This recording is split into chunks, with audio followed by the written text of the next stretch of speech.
Болашақ букс жобасы. Әлемдегі ең көп кітап оқитын елдер. Ұлыбритания, Грузия, Тайвань, Испания, Қытай. Әлемдегі ең көп оқылатын кітап. Цитата Мао Цзэдуна.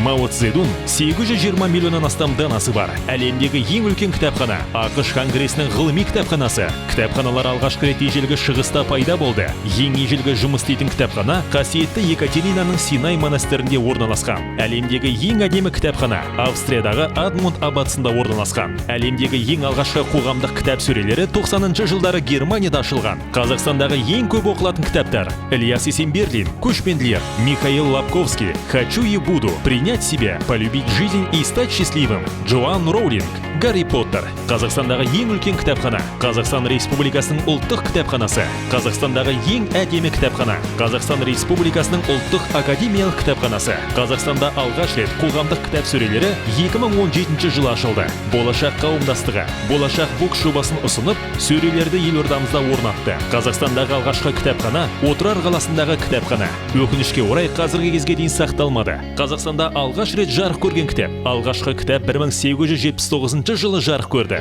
Ол Ыбырай Алтынсариннің қырғыз хрестоматиясы болды. Қазақстандағы кітап мұнарасы Орал қаласындағы қазақ және орыс ұлы ақын жазушыларының кітаптарынан жасалған 6 метрлік үйінділері.